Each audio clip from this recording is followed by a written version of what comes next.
Welcome to the BMI Podcast. Today we sat down and we talked to Mike about who he is, where he came from, and what motivates him. If you haven't already, please consider subscribing. We hope you enjoy.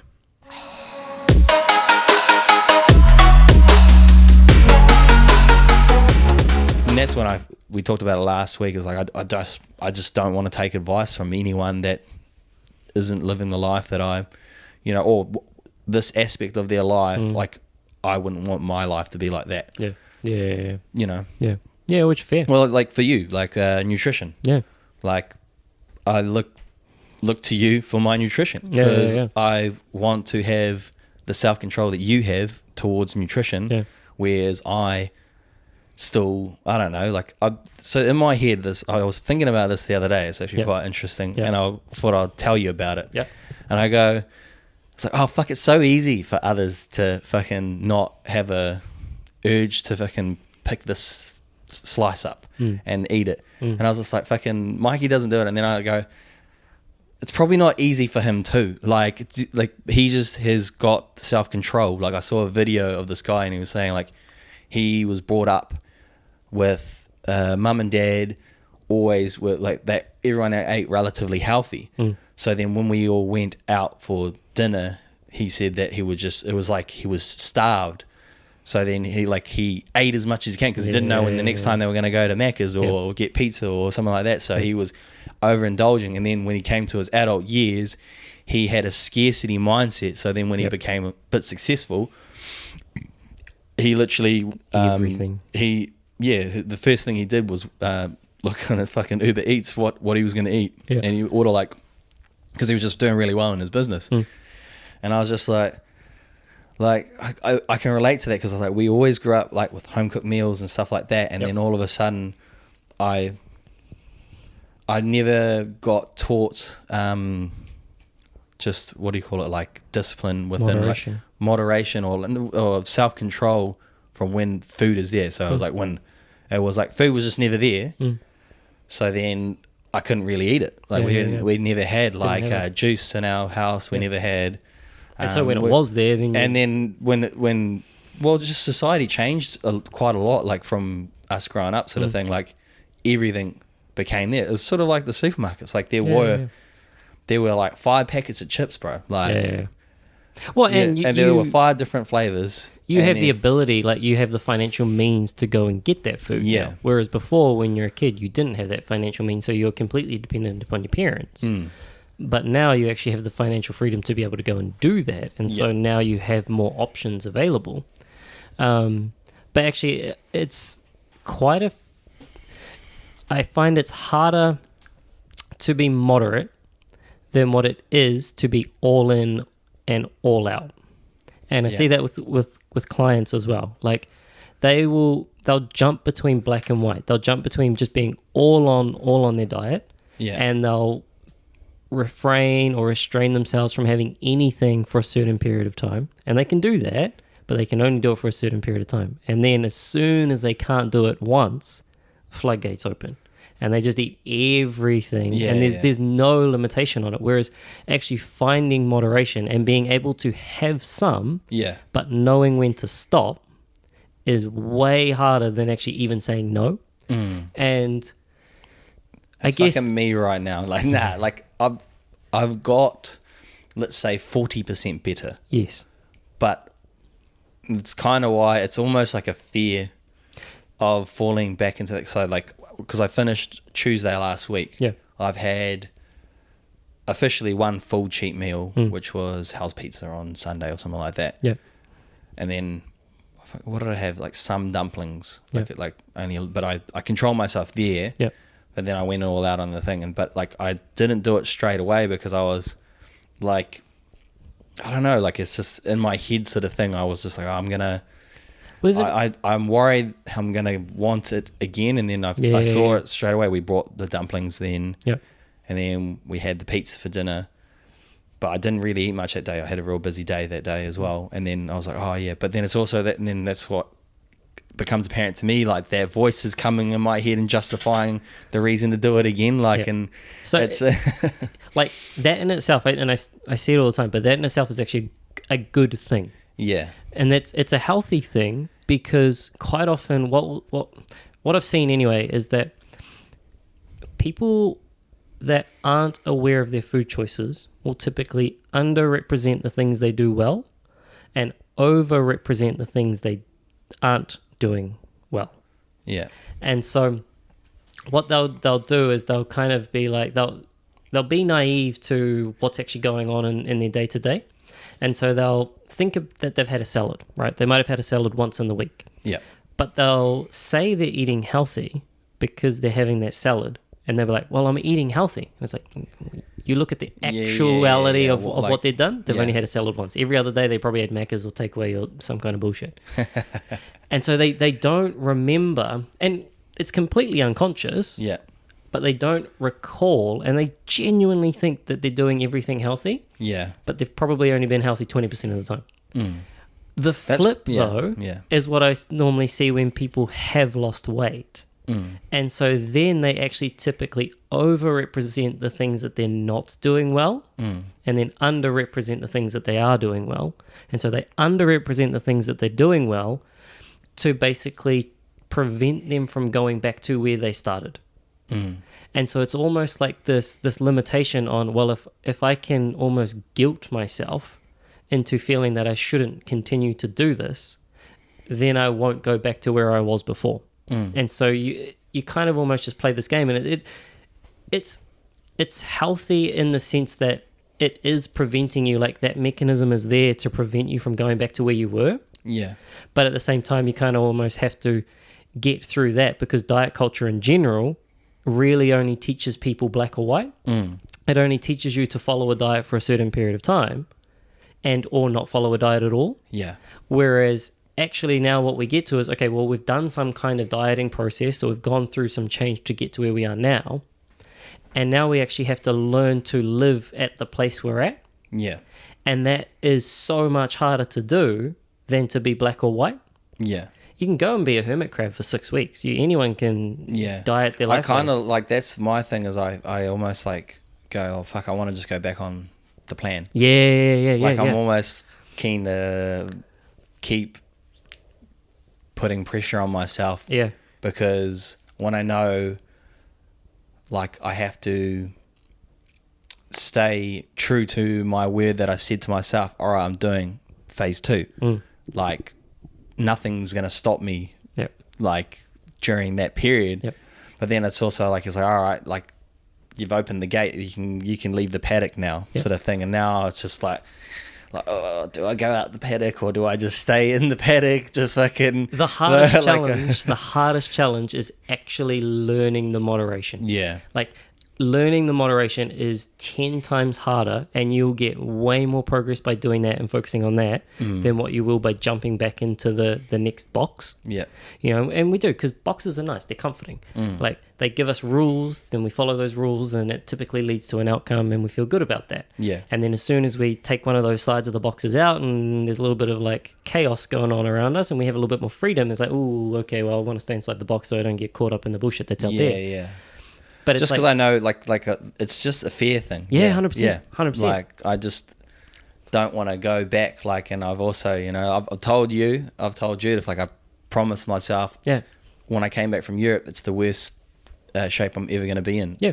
And like, I know I'm going to get there, but it's just always like fucking, you want more, and that's the problem. Like, and that's always like, I always have to. Judith always, like, she was just like, Aaron, fucking chill out. Yeah. Like, because I would be like, oh, she'd go, go get that done. And then I was just like, oh, yeah, could do. Like, and then I was like, but I'm not. And then, then she's just like, it's pissing her off, because she's like, you know, you can have it. Like, actually, maybe I'll change my mindset, and I'll actually go, all right, I'll test myself. And actually, this will be the next steps before I do the last phase, maybe, is being able to dabble and knowing when to stop. Knowing when to stop and withholding from there. Like, honestly, that it is hard, and it's very hard to do, and I still struggle with it. Like, chips for me is kryptonite. Like, I am all in on those motherfuckers. Like, I love them. And typically I don't buy them and I don't keep them in the house because of that. Like I know that I'll smash the bag. Yeah. But mine's donuts. Yeah, right. And it's just like, if they can last till tomorrow, like that's a good fucking win. Like that's a good day. So it's still getting smashed. It's still getting split smashed. 50-50. Exactly. Or 70-30. Yeah. And it is so hard to Yeah. just have them there. Yeah, and so it's like actual exposure to that. And for me, it's easier in front of other people. And I think my identity around kind of like, you know, being a nutritionist, being a fitness person, that typically wins out if I'm in a social setting. And so I don't want to not look like that person in front of other people who know that I'm that person. And so I can easily say no in front of others. It's when you're in the comforts of your own home with no one watching and the devil's still staring you blank in the face, that's where it becomes hard. And like I said, like I still fail half the time with chips. That's why I don't keep them in the damn house. But I was writing an email about it a couple of weeks ago, and it literally... sorry to interrupt. It's even keeping it in the house, like, it's almost irrelevant now with just shit at the end of your fingertips. It's fucking 5 minutes away. Your packet of chips, bro, is 5 minutes, like, depending on how much you want to pay. But exactly, Like... No, that's what I was saying. Sorry to interrupt, but I literally wrote about that, and it's like, it's a barrier, but it's less of a barrier than what it was even 5 years ago or 10 years ago. And yes, I mean, crazy. But it's still enough of a barrier currently. So there are some foods, so like takeaways is probably a better example in that. Like, it's not really a barrier to not get takeaway. Like you can literally Uber or you can jump in the car and go and do it. Like it is super easy. For me, chips, I'm like, I'd rather not go to the supermarket just to get a bag of chips for $2 kind of thing. I'm like, fuck it. So it's enough of a barrier for me to not go and do it. But if it's in the house, like at the same time, I'm not really training the bear. You know, and then as soon as I buy the chips, I'm letting the bear through the front door. And it's like, it's still going to fucking ravage me. Like I'm still getting smashed. So I think I'm actually I'm good on that front. Like I've had my chocolate that sat there the whole time, and like I even buy stuff at the start of my thing, and then I like, all right, that's gonna be when I decide, and then I still haven't even eaten it. Like and then like I had also like Pringles for the first phase. I didn't even eat them like till like literally one night we were having a day where we were just eating some garbage. I was like, okay, I'll eat some of them. I didn't even finish them. Like, I think, and it's training that. You know, it's training that, because then what typically happens is that you feel as though you don't have control over certain foods, or you don't have control over your actions with certain foods. And so by training it, it just gives you those, we're talking about small wins, you know, it's like, it gives you the small win that it's like, like I've done it here, I can do it again. And then you do it again, you're like, okay, I've done it twice now.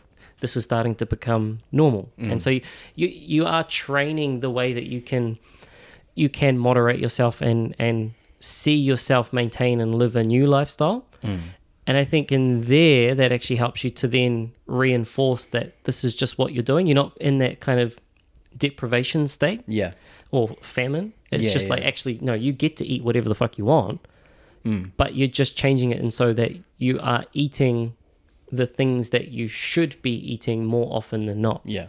But probably one thing as well is like that we do, and in particular in diet culture quite badly, is that we hone in on the foods that are good for us and find all the faults in those foods or all the things we don't like about those foods.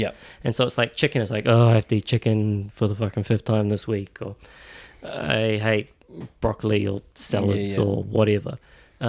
Exercise for some people, and it's like, there's a barrier to exercise, and it could be anything I'd rather be doing. And it's like, no, to do and engage in these habits long term, you have to find the things you actually enjoy and or the value that they provide you. And so how good do you feel when you eat a meal of vegetables rather than just purely carb and fat? You know, what do you enjoy about the chicken, or what do you enjoy about exercising? How can you make that taste better? How can you do something that you want to do rather than all the things that you're thinking about not doing? Because as soon as you think about the things you don't want to do, well, you're just giving yourself another out. You know, it's like, well, I'd rather be eating ...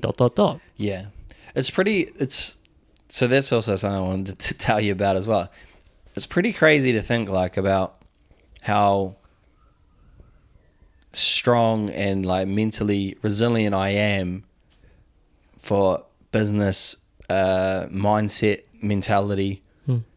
Like, but I can't, like these things I'm still dealing with. Do you know what I mean? Like, I find it such a weakness for me. Like, I don't know, like probably this the thing that I find hardest to wrap around, like my head around, like the food sort of side of things. Whereas, and that's why we got the podcast, like that's why, like, I think that's something that people need to hear, because like for me, that's why I told you, like that's why I was like, oh man, I wish I just had Mikey's discipline when it comes to food, or like just your discipline, like if for running or something like that. Do you know what I mean? Like for that, I said, oh man, I wish it was as easy as that. But like what people don't understand is it's actually not easy. It's training yourself. Like I've been using cultivating quite a lot recently, in just conversations in general, and even in my own journaling. It's all of these practices and habits have to be cultivated. Like it's literally like growing grass from seed. It was never enjoyable. Like I remember when I got into running, right? Like it was 5K was a bitch. Like walking to a top of a hill was a bitch. And I was like, fuck, I'm unfit. And so now it's like, okay, which is rare for you, because I was always into fitness. But it just, that wasn't a part of it. And it was it enjoyable? Like during, no, like it fucking feels like you're dying. Like you're quite literally suffocating from the inside out, and you build that enjoyment, and it has to be cultivated. It has to be reinforced. You have to find the things that you enjoy. And so all of those foods that you eat now that otherwise would be kind of like quote unquote diet foods, it's what do you enjoy about them? How can you eat them, or how can you engage with those habits that makes them enjoyable? And probably similar with exercise, right? It's like now exercise has its own kind of like new kind of like enjoyment for you. Like I've changed even for like a lot of things. It's just I think that's the only thing that I think that's my last little piece to complete my success towards becoming the best body for myself. Not only that, like I think I was already definitely been working on the mindset, which has probably got me here as well. It was just I thought I'd tell you about that, a little funny to me sort of thing, when I was having a little aha, like and then I saw that video, and I was just like we all think just because that person has it, they got it easily, that sort of, and that can apply to business as well. Oh, for sure. I would always get that, like, oh, you're lucky, with your thing, and then I've told you, we talked about it last week, like I'm always looking for the opportunity, sort of thing. That's it. It doesn't fall on your laps. And same with the discipline when it comes to the food. Like, food tastes fucking good to everyone. Exactly. like that's something I like, and so it's good. That's why I want to just talk these things out, because like with Judith, she's like, no, you're doing well. Like, so it's just like, like telling me what I need to hear. Like is not what I need to hear.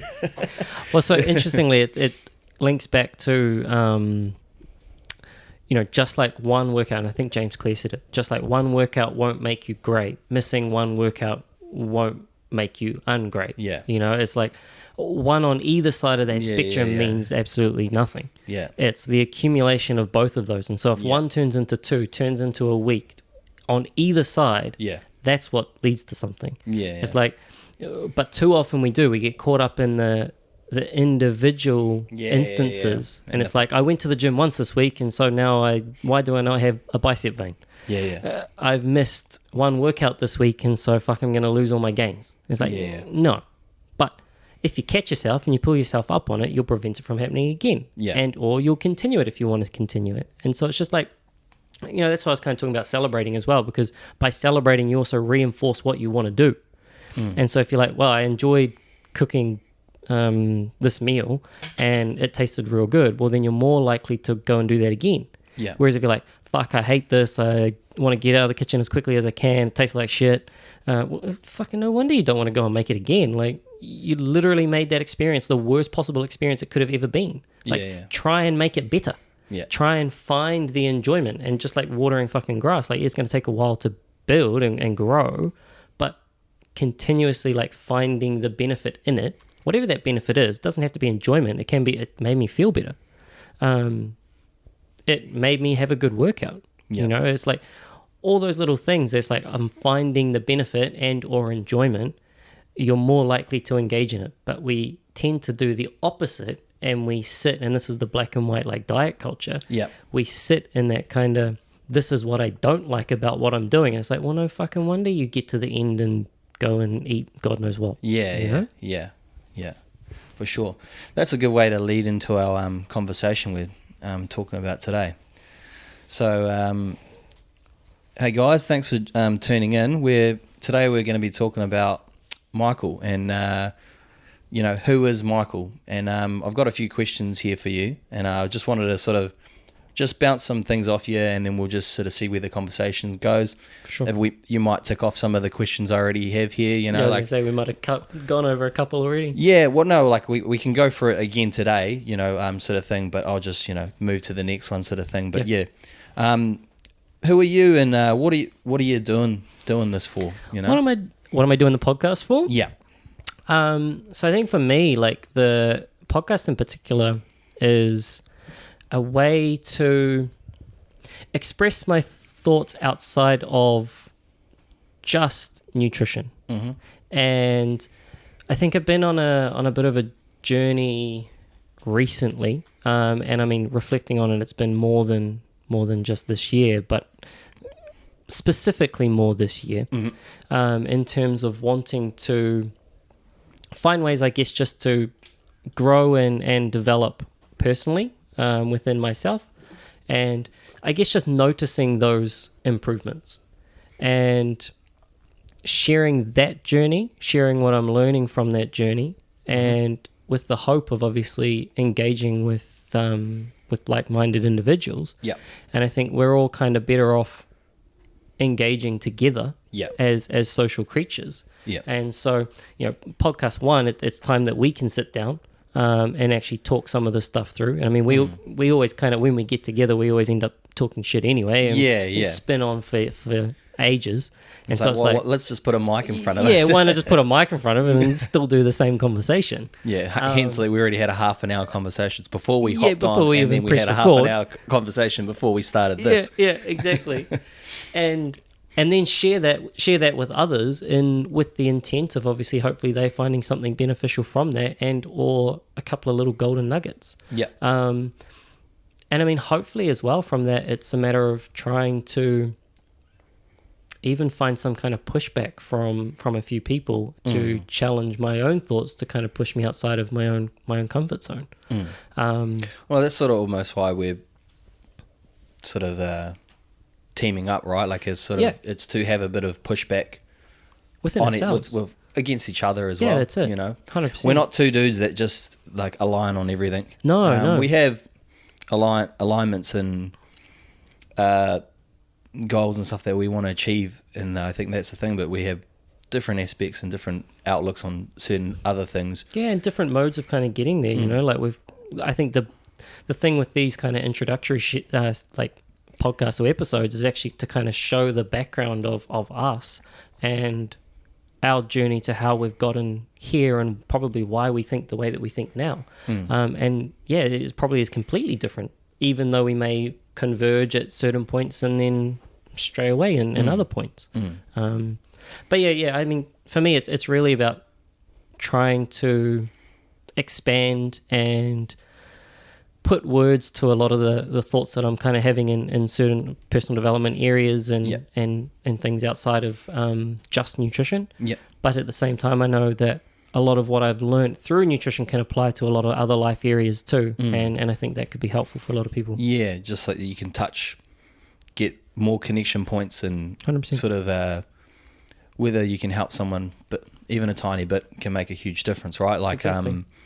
yeah. So like, you mentioned like podcasting and stuff like that. So what got you interested in podcasting, and like why podcasting? Yeah, so For originally your vice of choice to, you know, as a way to get the word, Communicate. to communicate, to reach out to others, sort of thing. Like what? for me, I didn't, or I don't, I still don't. I don't like the short form of TikTok and Twitter in particular. I think it kind of misses a lot of context, and I personally prefer to go quite deep on topics. So I like to go in and Has find... it always been like that? Yeah, I've always kind of Yep. been like that. So if I get...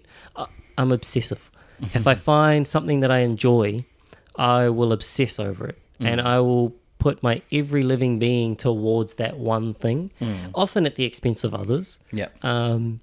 But by doing that, that allows me to get as deep as I possibly can into a topic or an area that I'm interested in. Yeah. And I And go learn some more. learn some more. Podcasting. That's it. And podcasting is a way that, or it's been a form of media that's aligned with that. Yeah.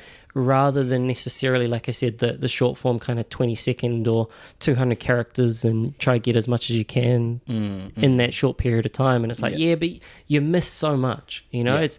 You get the takeaway, you get the final sentence of the paragraph, but it misses context. And so getting back and actually being able to understand context and understanding my own opinion, it helped me to shape my own opinion, or it's helping to shape my own opinion, rather than necessarily just kind of like following the noise. And then outside of that, I mean, I did a bit of Instagram, or I still kind of dabble with the Instagram side of things, and I just, again, moving away from that kind of clickbaity. Instagram's very image orientated. And for a certain portion of my life, that was kind of important, which I'm sure we'll get into.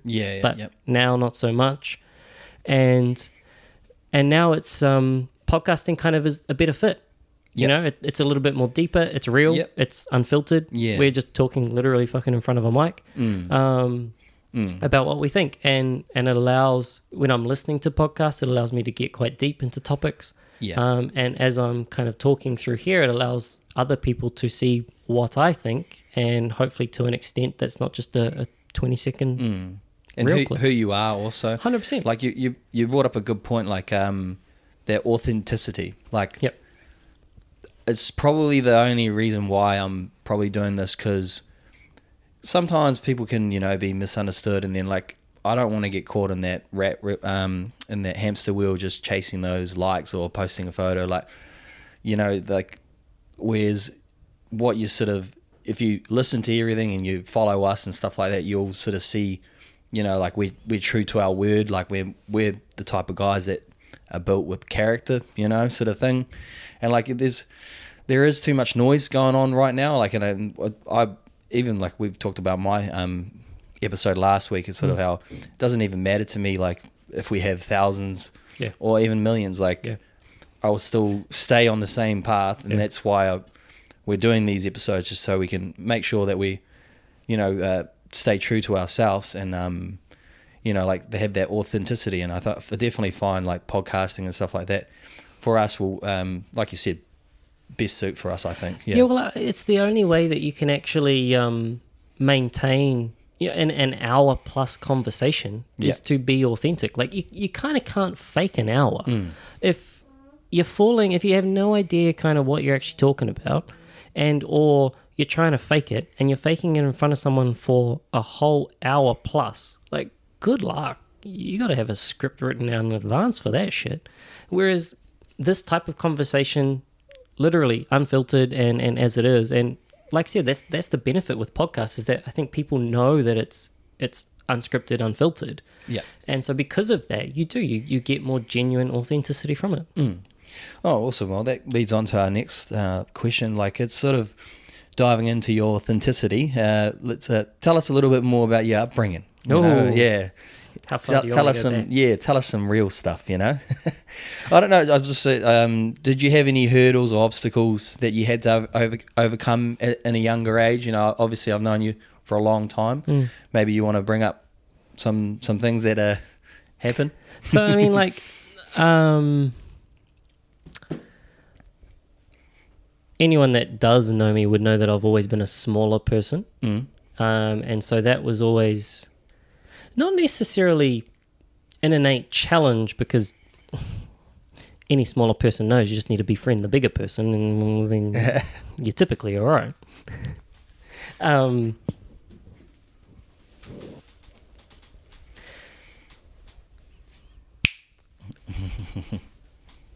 But from there, that obviously allows or opens up to the potential of bullying, and kids are just kids. Kids will always be kids, and you can reflect on it, and of course it looks like bullying, and it probably is bullying, but it's kind of just kids being kids for being smaller, and so you are always more easily picked on. Yeah. And I think interestingly, so I've done a lot of like just reflection upon childhood recently, and this year in particular, just to kind of see where I did come from and why I kind of do the things that I do. But I think that actually led into why I became so obsessive and fixated on certain things, and a lot of it early on was sport. Yeah. Football for me was the first sport that I kind of took up, and athletics was prior to that. Yeah. But got into football, and football in particular allowed me an outlet, especially in a team sport where size wasn't necessarily as important, but it's really about what you put in. What you put in is what you get out. What you put in is what you get out. And so, a lot of it became just heavily focused and obsessed around getting better. Yeah. And so, like in terms of training, it was even at an early age, I realized the importance of kind of going in and doing more than what was prescribed. Yeah. And I would often kind of go home, or we'd play during morning tea or interval and lunchtime. We'd be playing sport, and then I'd go home and continue. So instead of kind of like jumping onto PlayStation 1 back in those days. Sheesh. It would be... you had one. I know. This was when PlayStation 2 came out. I got the PlayStation 1. But... Sweet. Cash converters, let's go. I mean, just literally grabbing a ball and going outside, and if you didn't have... or your mates didn't kind of want to come out with you to kind of play, you just grab the clothesline. I remember using the clothesline as a goal and just kicking against the fence using the clothesline as a goal. And just shoot or pass or dribble around the thing, and it would just be doing extra training. Yeah, I had a cinder block wall for that. Yeah. So fence is not as good. No, it didn't come back. You had to go fish the ball. Yeah. And so it was, I think I quite often use that as an outlet, because if I could be better there, then I'd be a part of a crowd. And if I was a part of a crowd, then I'd be more accepted, irrespective of size. Oh, yeah. And so for me, I think obsession became an easy way for me to find that kind of, that crowd, that in crowd, and kind of hide amongst the crowd. Yeah. Because that's what a lot of people are guilty of, right? Like, is not wanting to stand out, but not from either end on the, like being good, but then also not wanting to stand out on being shit. Yeah, definitely. Like it's and people almost cut themselves off from what they could be because of that sort of fear. Yes, like self-awareness is a blessing and a curse. It's like as soon as you actually become self-aware, you're then aware of all of your insecurities at the same time. And so all of your faults come out to play, and you're like, oh shit, okay. And I think I used that a lot of the time when I was younger as I used sport as a means to battle my way through my own insecurity. Because if I could turn up and train and do what I needed to get better, then that would allow me to be accepted more. Yeah. And it was an easier way to, again, find the in-group or make friends, is because you were good. And so everyone wants the good person on their team. Yeah. And it was like, well, no one wants the small person on their team. Yeah. And so it was like, for me, it was a counteracting of. So then you become middle pick, or No, at least you're not last pick. I literally trained so I would be first pick. First pick, Literally, first, second, or third. Like that's a win, mate, for a small man. That's it. And it literally was. It was a battle of my own insecurity. Which, I mean, I think interestingly, that is what led me through to bodybuilding. And so again, like if you can't go up, you got to go out. And so I used bodybuilding as a metric or an outlet to kind of fill the insecurity that was kind of left by stature. Yeah. And so you go in and you obviously weight train because you're trying to. Well, you skipped over a little bit, actually. Skipped over a little bit. Yeah, right. You skipped over a little bit. I'll swing back for you. Bring me back. Bring me back on track. Because you you talked about football and like how you were pushing and trying to be the guy to be picked, number one pick. Then you had a little bit of an accident whilst I was there. You dislocated your knee while playing football in interval. Yeah. So I did that 3 times. Yeah. I popped it out one New Year's. I was playing touch. Yeah. And that was the first time it went out. And then that was all right because it was in the middle of a break, so that didn't really affect anything. I was like, had to still go through recovery, but by the time football season came around again, like, it was fine. Yeah. And then I popped it out during lunchtime football we were playing game. And I popped it out then, and that was actually. So what was that like for you? Like what mindset did that put you in, and how did you overcome? That was hard because I was at that point trying to go for first 11, and I think I'd played Colts, which is kind of like the younger version of first 11 at high school. Yeah, we played Colts. And so, were we in the same Colts team? I don't think so. Can't remember what. So I was in with Connor Taylor and all them and stuff like that. Yeah.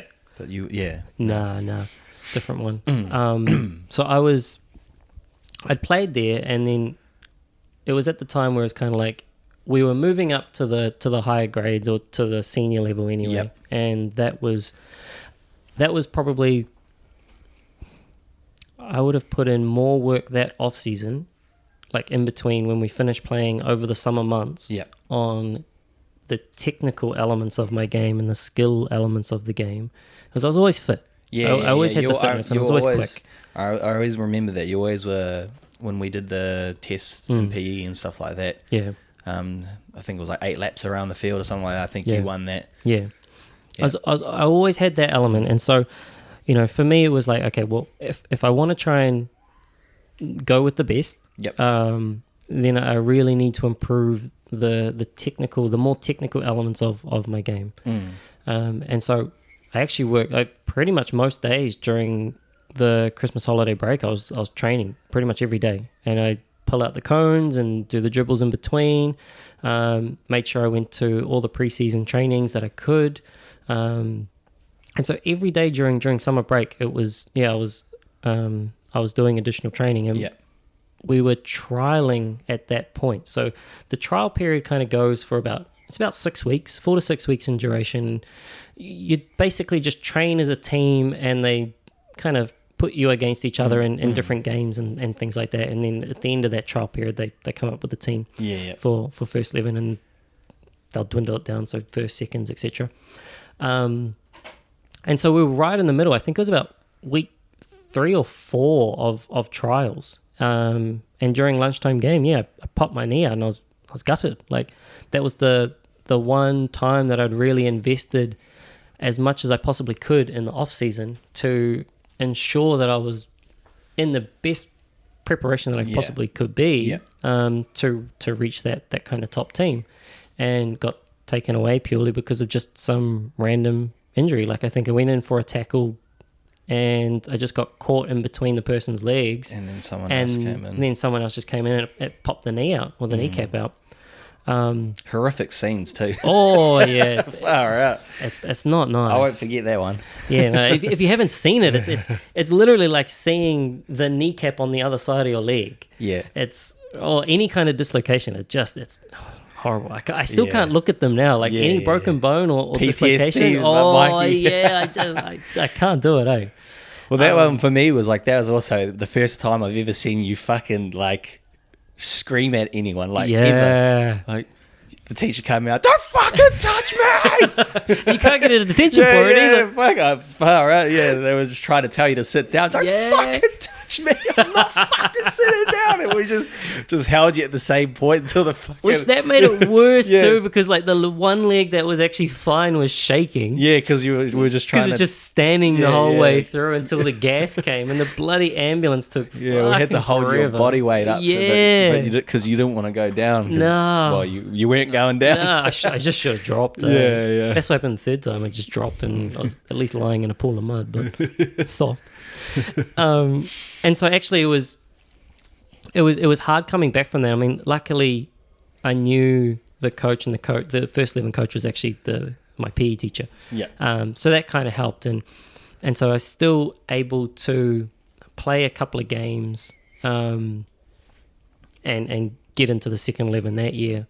But what was hard was the fact that I'd known that I'd trained the whole way through.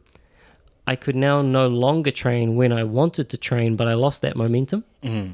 And so now I'm used to not training instead of playing FIFA. Yep. I'm used to not training, and now I have to come back and start everything from scratch again. Mm.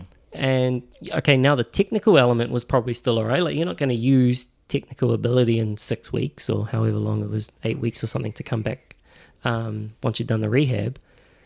But now the physical side of it needed to come back, and so now I need to obviously build up the fitness. Yeah. And as you know, like, the only way to kind of get match fit is to play matches. Yeah. But at that point, it was like, well, you kind of miss half the season.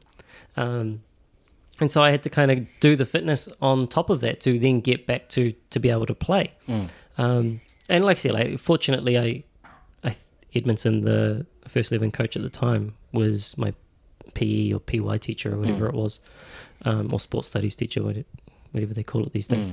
And so, he kind of like, he saw as I was kind of getting back and getting back to training. But interestingly, we had a duathlon. Yeah. For PE, or again, whatever the course was. Yeah, the swimming. Yeah. And at that point, I think I missed 3/4 of the training up until that. So I did all the unit standards, or the whatever standards they are, the theory and leading up to it, but I hadn't done any of the practical because I missed all PE classes. Yeah. And so I was just sitting on the side, and so I ended up going back and I was doing some fitness training to try and get back ready for soccer. And then we had this this duathlon thing that we had to do at the end for PE. I ended up actually going back and getting, I think it was on the borderline. I think I was 10 seconds off in excellence. And so, because I got merit. Yeah. And I was probably like 5-10 minutes behind you. I was 5 seconds off getting excellence, which I think was like, for part of the 10K, it was like, I don't know, 45 minutes, or 12K, 45 minutes or something. And they ended up bumping me up because they were like, fuck, you literally didn't train at all this whole way through.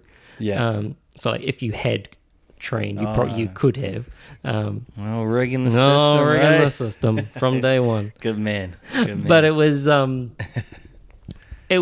from actually that, and that kind of just highlighted, if you end up going in and you put your mind to something and you actually want to if you want to achieve it, you always can, and whether that's technical, you put the time in and you'll improve. Whether it's fitness, put the time in, you'll improve. And so, for me, that was it was a shift in motivation, from being so heavily motivated to having to try and fight that back.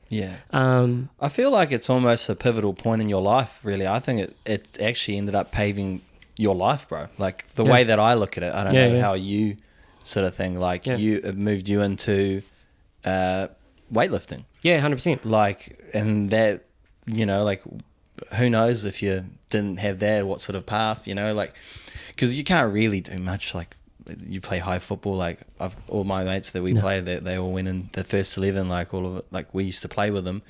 Like they're still playing Saturday. You know, it was I think. You get $50 to pay to turn up. So like, well, what the fuck? It's like No, well, I mean, and that was. I think everything happens for a reason. This is something 100%. that I like. Everyone goes, oh well, then why did this person got taken away from me in my life at the worst time possible? It's like you need to look for some silver linings, like because I strongly believe like everything that's I thought at the time that's gone wrong with me tends to be for the better. Well, it was the following year after that actually that kind of like it made me aware that actually by that point football wasn't really my main goal. Yeah. Like you said, I kind of gotten into some weight training through the rehab side of things. You fell in love with it, bro. I did. Yeah, exactly. And I think like one part of that was obviously you can see your body change, and so there was already that innate insecurity where you can see your body start to change and you can get your own little ego going as you do at 16 years old. Gym bro unlocked. Yeah, exactly. Level 1. And you can see everything start to change. You're like, oh, okay, well, I like this. And so that kind of put the passion for football to I didn't lose it, but I put it to one side and I was able to foster and facilitate the passion and weight training in a completely different era. And then, it was the next season or the season after that it was kind of like, it solidified why that was the last season of football. Yeah. And it was like, the doctor told me, actually, the surgeon told me, it was like, if you pop it out again, we're going to have to operate. Yeah. And if we operate, like, there will be long-term there will be long-term consequences just purely based on, we could fuck it up. And then you'll have arthritis when you're older. You might not have as much movement. And so it's like, you need to do the rehab. And so I was like, okay, I got to do the rehab. So strengthening and fitness just to kind of get back. So for me at that point to play football was what I needed to do. And so I went all in on that. But it really wasn't until I got into the weight training and kind of realized, that was kind of enough of football for me. Yeah. It's almost like, this is sort of like, how you did last week for things that you pick up, and like, I'm doing the same for you. So it's almost like we had like some traits, do you know what I mean? And then we were always applying them, and then it's sort of realizing these traits that we've developed through whether it's upbringing and figures that you look up to and stuff like that. Like it's sort of it's you've picked up, oh shit, what I've done really well here is, push through and persevere and like give it my all. You just transferred it to the next thing, To the next thing. Yeah. 100%. Yeah. And it was that's probably one thing I always kind of come back to with the sporting side of things as well. Like, at least do something. It'll teach you that. We constantly talk how highly. Yeah. Yeah. And like, you understand, like I try to tell you that like, I was pushing, I was like, you should get your little brother into it. Like, she goes, oh, he's doesn't have much social skill and I was just like, get him in a sports team. Yep. He doesn't have to go play high level. She's like, oh, he's not into sport like you, doesn't want to play high level. I was just like, do you know how many, like there is so many shitty teams, so many like in all sports, different sports, like you don't have to be actually good at sport.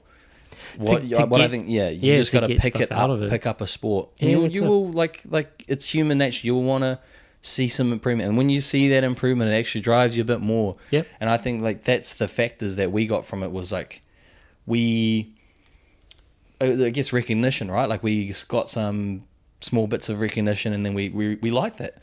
Well, that's exactly what the gym did. Yeah. It was like I saw the improvement. There was improvement there. Yeah. And so you want to do more.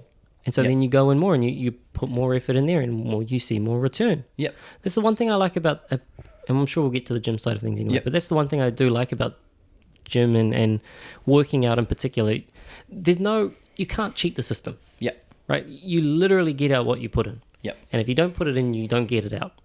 And there's not many areas in life still where you can get that degree of clarity. Yeah. You know, and it manifests across fitness in general. Yeah.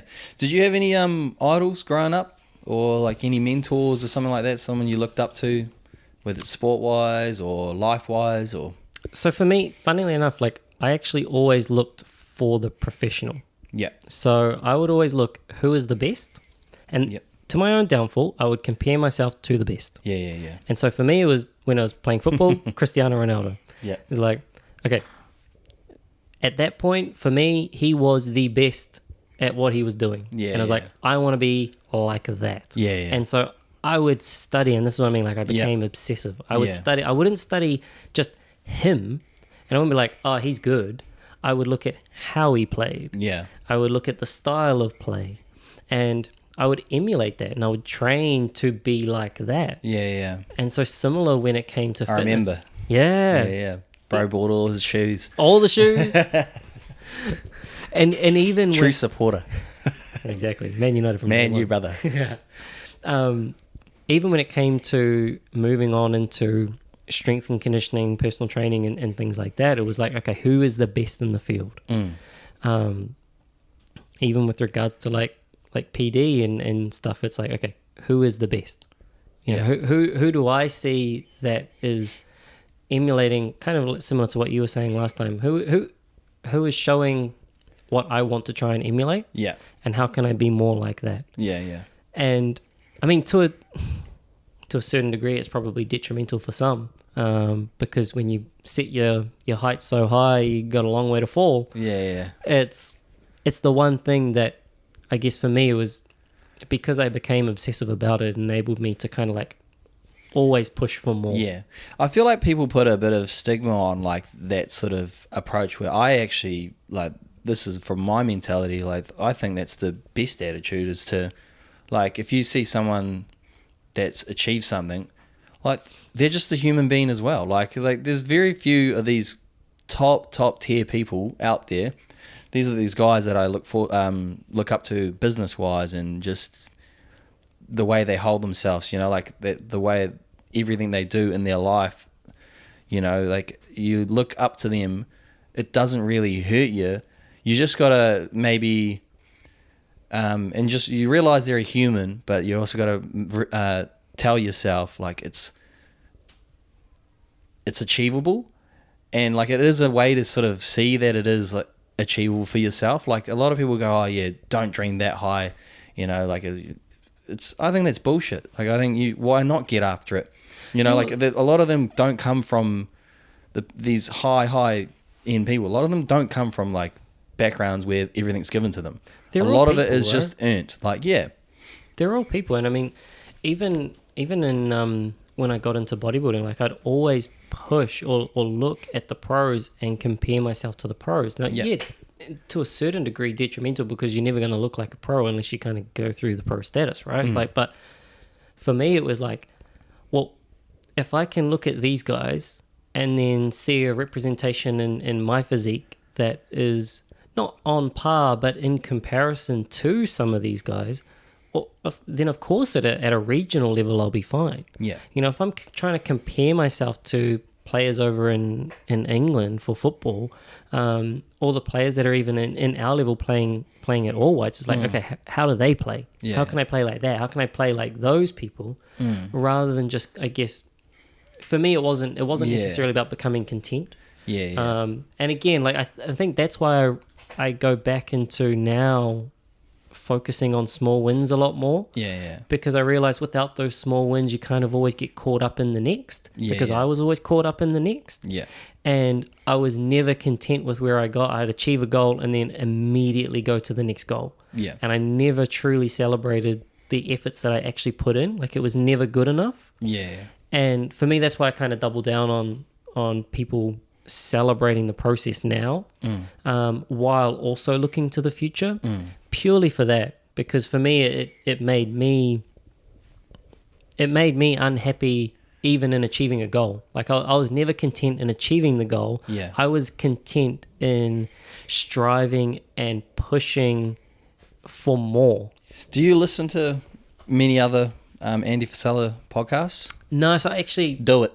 I'm telling you, like you're saying that this dude will help you a lot with your mindset. Like honestly, like he was literally talking about that. Like, so I always say, like for how I've become successful, I've learned from other people's mistakes. I listen to this guy, you know, like the way he delivers, and like it's maybe not your style or something like that, but trust me, like once you understand like why he's so he's just passionate, and he's just the way he wants to deliver things. He talks about like the celebrating those wins, and how he never did, and he was almost like just disappointed, like when he was sitting there, because he's just like he's already at the next one. Like he did stipulate. He said, "I wish I celebrated more, but I'm glad I didn't. But then also like I wish I just did in small points, not all the time." Like there were some moments where he was, you know, like his wife and stuff like that, just sort of disregarding, and like she was like over the moon, like they have achieved, and he's just all like scared someone's going to take his lunch. He had that mindset, you know, and he still has it and talks about it, but he's talks about it. I reckon you need to listen a bit more into him. Also, actually, I came across him years ago, so this was probably while I was bodybuilding. He was still the motherfucking CEO. Yeah. So I came across him years ago, and I got into him quite a bit then. Yeah. And I do, like, I actually agreed with a lot of essentially what he was saying. Yeah. I felt like I kind of, I don't know, I moved away. I went into a different direction. Move back. He's honestly, like, I can't praise the guy high enough. Like I reckon think a lot of them say very similar things, and like it's once you start looking at but that's like, for him, like that's these guys, like that's the difference. Was what I think. But this is my opinion, that they all say the same things. That motherfucker is doing it, bro. Like he is doing it. He's doing Live Hard every year. He's running $1 billion business. Like none of those guys are billionaires. Yeah. Like these guys, they're half of them are famous off of like telling people what they should and shouldn't do. Yeah. This guy was, had the highs of highs and the lows of lows. The dude's been stabbed in the face. He's like sort of thing, like, and that's why I think with him, he can't be bought. Like he doesn't have an agenda. Do you get what I mean? Like that's sort of like, I find like that recipe it's definitely what appeals to me. I like Jordan Peterson. He still makes money off of you. Like, for sure. Like he's selling his brain, like, which is, there's nothing wrong with that. Like, whereas Andy Frisella goes, here's my 2 cents. And then he goes, and if you want to buy my supplements, you don't have to. You know what I mean? Like, it's just... Yeah, but even there, right? Like the supplement industry itself, like you could probably say that they're selling something within their brand that is somewhat controversial. Yeah. Well, he's changed people's lives. Like I would say he's changed the most lives out of anyone. On the planet, other than Tony Robbins. Yeah. Like he's the only guy I reckon, but I would say Andy Frisella will pass him. Yeah. Is what I think. I have to try. I have to try and give him another listen. I think I just moved away from him. Like and it was just a difference of method. It's just like he's living, like you said, like you look for the people that are living the lifestyle that you want, and he didn't have the lifestyle that I wanted. Yeah. And not that fucking rich as fuck, blah blah blah blah blah. Yeah. It was the method in which that he kind of got there was just, I think it was just different. Well, it's a good way to talk about, like, you've were on him in the past. So like what got you into personal development? Like what was in the past, you were sort of saying like you were obviously dabbling and stuff like that into personal development and self-growth. Like what was that for you? Yeah, so funny enough, I like look back at the whole journey, like everything, even through sport, and I reckon the whole thing was personal development without even realizing it. Yeah. And it wasn't actually, for me it was religion. And so it was at that kind of crossroad of like, why do you believe what you believe? Yeah.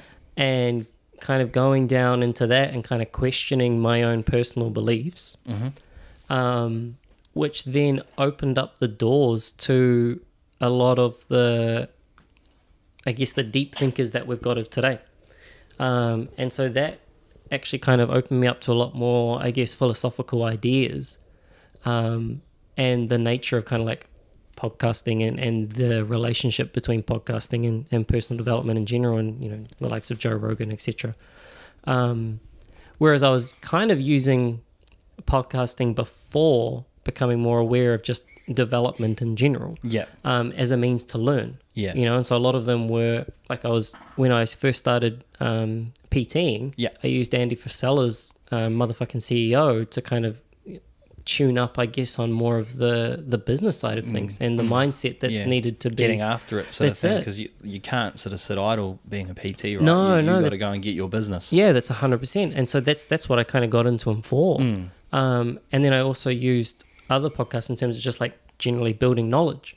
But, you know, I guess through looking at personal development directly, it allowed me to see that, well, everything that we were doing prior to that point, or I was doing prior to that point, was a form of personal development without really realizing it. And I think we always kind of like we always want to strive to be better. Well, maybe if we even break it down, that might even be our innate way of living, like as humans, like, but we just don't continue it, or we don't further it, or maybe that's a societal thing that fucking beats you down and sort of thing. And I think we'll always develop personally. Whether or not it's in the positive or negative direction is completely subject to intent and probably who you surround yourself with.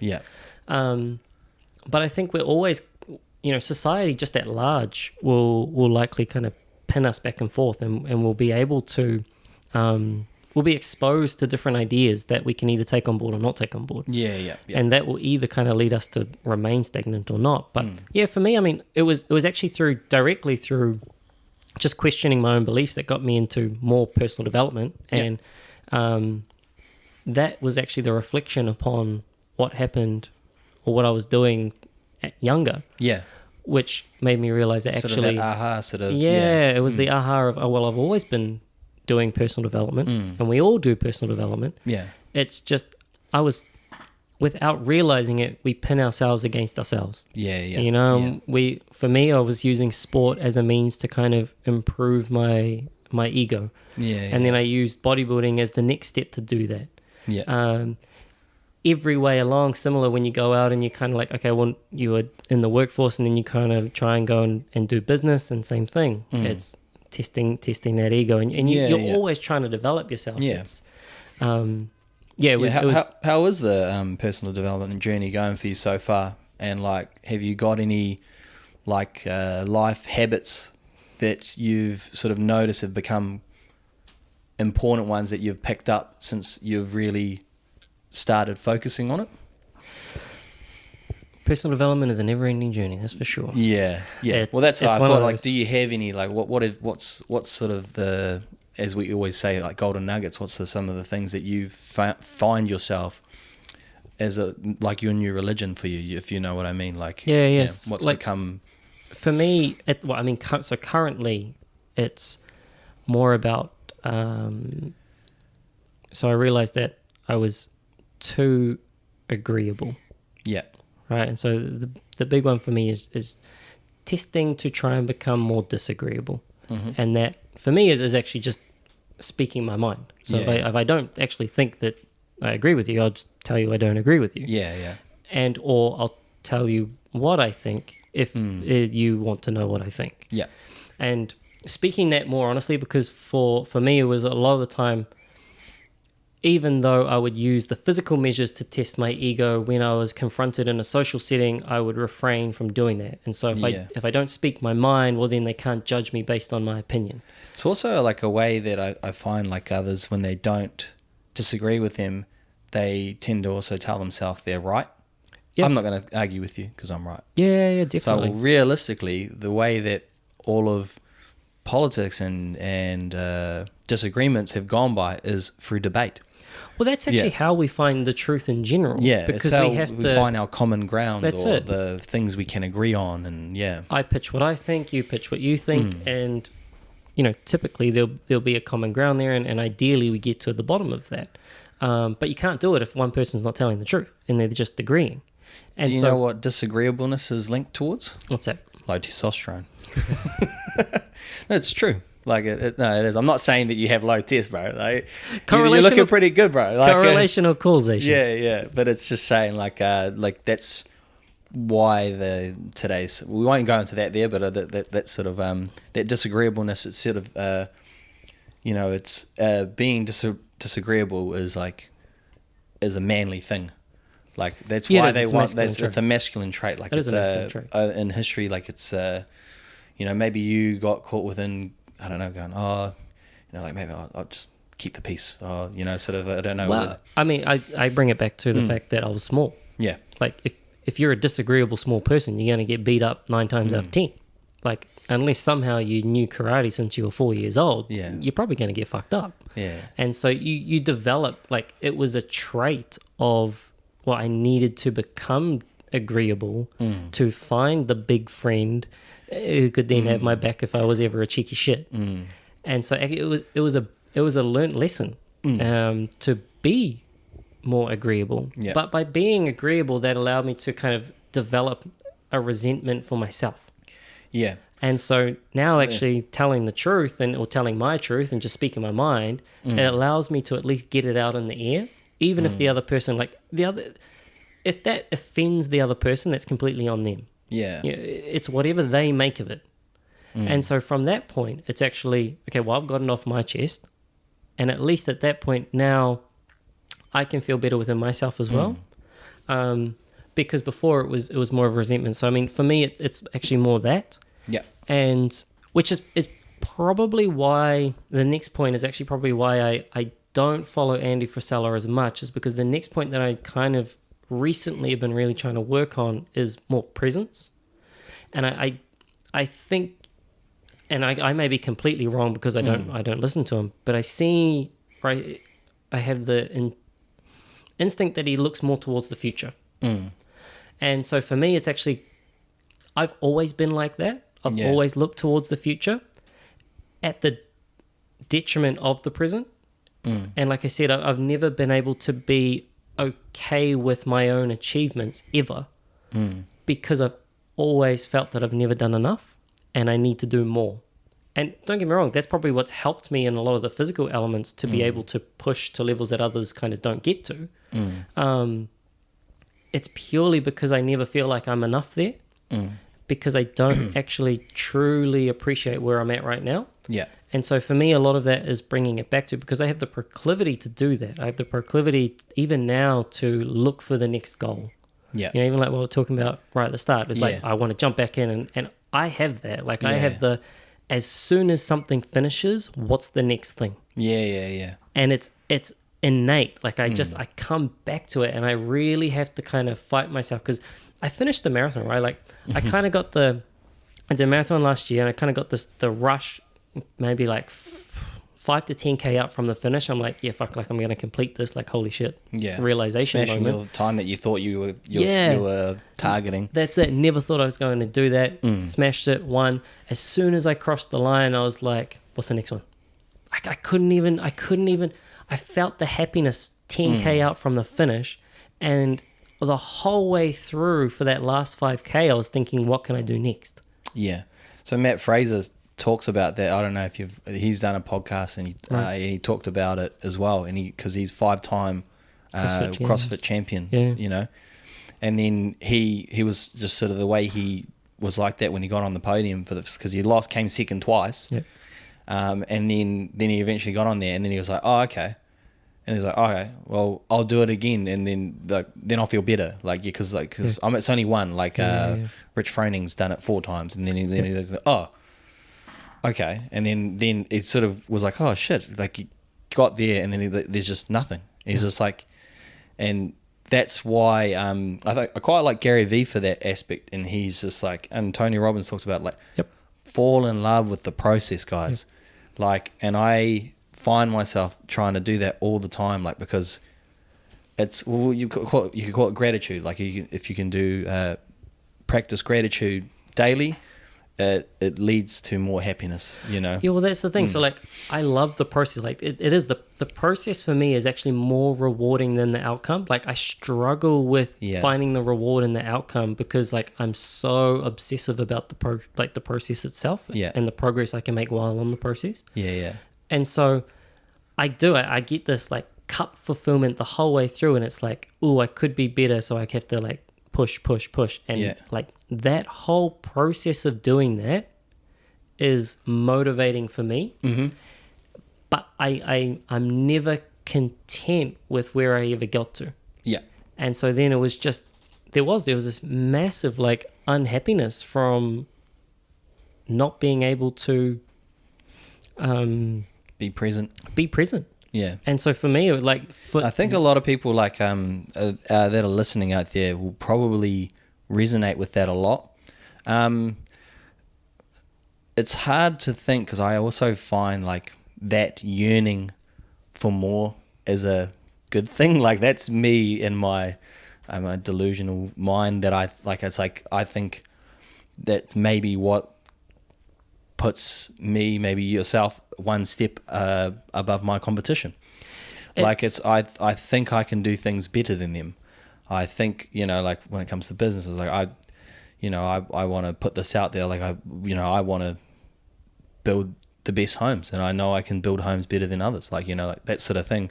And I think like it's having that thing. I kind of like I like it, but I also know that it's very damaging, and that if you do live in the future, you can't be present. That's 100%. For sure, like, yeah. I don't want to come across as that's a bad thing. Like I think that drive is like I said, like it is the most motivating thing that I have when I go in, and like it's almost like its own hedonic treadmill. Like I crave it. Like I love that fight. That when you can just go into the fucking hole and just like dig deep. Yeah. I absolutely love it. And if I could live there, like the whole time, I would. Like I love it. Yeah. I'm exactly the same, and I think a lot of people that are listening will probably resonate with that. And like what we do tend to hear from like we clearly listen to other podcasts. We all obviously follow other people.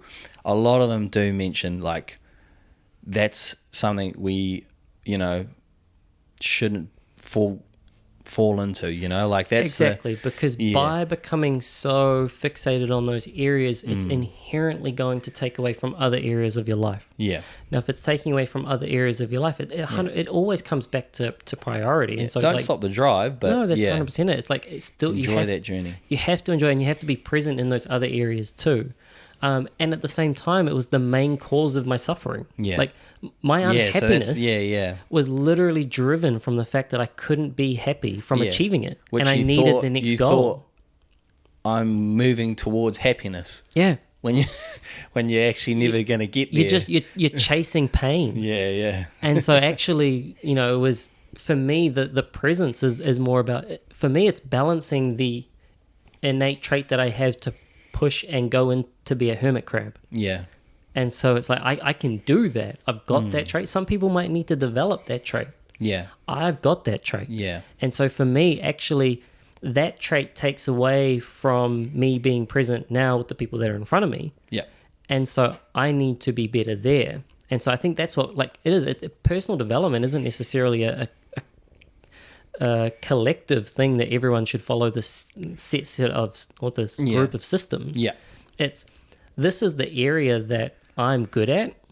This is the area that I'm not so good at. Yeah. I need to focus on that so that I can then continue to develop as a person. And that's exactly the same as what I was doing when I was strength training. That's the same as what I was doing in football. It's like, what areas am I weak at? Of course, I'm still going to practice the things that I'm good at, but what are the things I'm not good at? I need to focus on those. Yeah, you can be your own worst enemy and your own best friend. 100%. Like, it's up to you. Like, you can actually be self-sabotaging. Yep.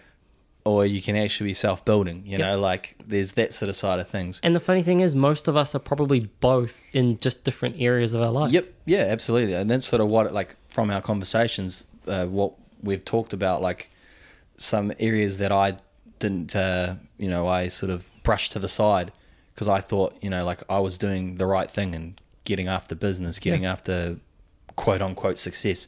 And then like you knuckling down on the fitness and stuff like that, and then actually realizing these opportunities going by you from the business side of things, you know, like. See, the funny thing is, from the business side now that we're coming into the first break, and I'm already having that proclivity. I don't want to take a break. Yeah. Like I don't want a holiday. Yeah. Like I've already got that sensation of I can't take a break. I can't take a break because if I take a break, I'll lose the momentum, and I need to stay in the momentum. I need to grind. And it's well, maybe we should catch up more and do a few more podcasts over there for us, because I'm the same. I'm like, I know I also don't want to waste my time when there's no work to be done. Yeah. Like you're the same as me. Like if there's work to be done, we'll get it done. Like that's our thing. And like almost could be, some might say it's bad. It's a bad trait because we don't stop, because sometimes there's just work there always. And then we just go and get it done. Yeah. And that's the thing. And that's what I mean. I think that and it's inherently like I go back to that. I go back to that kind of drive, right? And it's like, but that also takes away from the present moment, and it takes away from what I could also be doing right now. And so because of that, it's, you know, am I just kind of offsetting the good that's happening now for a potential future by me striving for the next goal kind of thing? You know, don't worry about it, bro. You got this, all right? Yeah. Just that's where you gotta. That's where that confidence comes from. Yeah, you need to be confident in yourself and know. And hey, maybe you don't want to lose momentum. Maybe we'll keep the momentum going on this there, and then that can, you know, feed that little that guy inside of your head a little bit. You know, and those little things matter. You know, like. And that's kind of what I was saying at the start with regards to food, right? It's training that bear. Yeah. It's like actually going in and doing those practices and being okay with like, okay, this is what life is like. This is going to have to happen. And New Zealand closes down for 3 to 5 weeks, whether you like it or not. Exactly. And that's out of your control. Exactly. You know? Just keep pushing through. Doesn't mean you can't plan so you can get more business once we reopen. Yep, correct. That's what I would say, that you could focus on filling your time. Exactly. And that's what I'm actually diving into. So we'll probably link up a lot more when we actually got a bit of time, you know, which is good. More pods to come. But so what made you move from like personal training into nutrition? Like we've talked about like how you've got into bodybuilding, you were heavily focused into personal training for quite a while, and then you sort of found your niche, shall we say, and you moved into nutrition. You know, what was the transition like for you, and like how did the move even start? Yeah, so for bodybuilding, nutrition is critical. Yeah. You know, it was one of the main things that can obviously... everyone trains very similar. They bro split or push-pull leagues now or whatever, and everyone kind of trains exactly the same. You know, there's not really only one way to train for bodybuilding. You just got to bodybuild. Yep. But nutrition is different. Nutrition is one thing that everyone can kind of control. Everyone's got their own opinions on, and it's typically the thing that you can actually control that will help you achieve the conditioning or look that you want more than anything else. And what I found actually just from my own journey through bodybuilding, but also working with clients, is I could do the best program for the hour that they're with me. Mm-hmm. It's what they do with the other 23 hours of the day that really made the difference. Mm-hmm. And a big part of that was obviously nutrition. And so that was, I went and did my undergrad in sports science from school, and that kind of got me into the PT realm. And then there were areas that I was kind of like, I was questioning and just wanting to know more with regards to nutrition. Mm-hmm. Specifically for me, it was body composition and losing weight, gaining muscle, because essentially that was a lot of what my clients thought, a lot of my clients actually wanted to achieve. Yep. And so we headed in that direction. I went back and did my postgrad in nutrition with the intent of using that to kind of add a different repertoire to the service. Yeah. And I went back there and actually... Found your new fixation? Found the new fixation. And interestingly, and so this is probably where it's kind of starting to twist into personal development. A lot of I found is like, whether it's nutrition, whether it's training, whatever the person has least control over, that's where they need to focus. Yeah. So for me, right, I'm doubled down on my diet. because I'm doubled down on my diet, I probably need to focus more so on the training. Yeah. People that just train all the time and eat willy-nilly, well, then they have less control over their food. They should probably double down on their nutrition. And it's like, whatever area you're I feel attacked. Whatever area. I'm working on both. Yeah, right? I'm trying. Like I said, we've always got something to do, right? Yeah, and it's for sure, like, 100%. at that point, it's whatever area you're not focusing as much on, focus on that. Yeah. And so nutrition, I think, for a lot of people, particularly in the gym space and in the PT area, their food isn't what they're focusing on. They come to you probably because they enjoy training, or they at least know the value of training. What they're not focusing on is their nutrition. Yeah. And so if you're a PT and you're not equipped to deal with nutritional information or questions, you're leaving half your market on the door. And so, like I said, I went back and did postgrad in nutrition. And the second realm of that, which probably underpins why most people struggle with nutrition or their food, but also their exercise habits, is psychology. And so I doubled with sports psychology and sport nutrition for my postgrad, because I think what I actually came to realize is it doesn't matter if you give them the best program, whether it's the best food plan, the most periodized resistance training or cardiovascular program that's possible. If they don't stick to it, they ain't going to get the result. Yeah. And so it came down to behavior and behavior change. And most health or health fields in general is underpinned by people's behavior. And so even though I went into nutrition, I went into nutrition with the insight or more looking into how people actually behave with food, and a way that if whatever I get them, try and give them something that they can actually do. Yeah. Rather than something like we talked about at the start that's black or white and is setting them up to fail. Yeah. Because if I can get buy-in from them, if they can feel like they're actually going to be able to do whatever it is that I'm trying to prescribe, they'll build confidence and they'll feel like they're more likely to do it. Well, even then, we're after long-term results. We're not after your 6-week shred, sort of thing. Like, this is our podcast, this is our personal development journey that we're sort of putting out there for everyone as well to maybe pick up off of. We don't want, it's you're sort of, you getting that understanding of, it's not about getting you this result for this short period of time. That's not really going to, I don't know, save lives, sort of thing. It's so funny thing, it's like sport nutrition in general is all about that. Yeah. Athletes have a competition at a certain period of time, and the goal is to try and peak them with the intent of them being the best for that specific date. Yeah. Whether it's bodybuilding, you're literally dieting for a competition date. If you're training for the Olympics, your competition is every 4 years.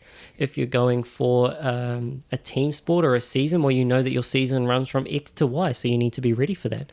And so the sport nutrition is actually geared towards getting people ready in the most optimal state for a short period of time.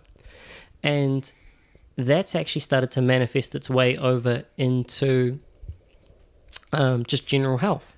And so it's like, either people are using the medical weight loss method of I'll prescribe something to help get you out of being unhealthy, so that, prescribe drug, etc. Here you go, you've got that. Or the sport nutrition realm of, well, I'll implement this to kind of make you optimal for here. Yeah. And then trying to use that kind of short-term fix for a long-term problem. And it's like, no, now you have to learn to live there. Yeah. And that's habit. That's, preventative is much better than trying to fix it after. Yeah, 100%. And I mean, at the moment, so many people need to fix it after. Yeah. But because of that, they also, they need to do the practices and the habits that they actually want to engage in for the after, for the long term, rather than just using the methods to get the quick result. But it's like, let's get you out of this ditch, and you can take a few more steps and you're back into another one. That's it. You're not doing a bodybuilding comp here. There's no competition where you're going to stand in front of 100 people or 1,000 people in your fucking undies. No, you have to live here now. Yeah. And so because you have to live here now, well, if you're doing the practices that are really made for the people to get the best result possible in the shortest period of time, and then that study ends or that medical trial ends, well, no wonder you go back to the start. Yeah.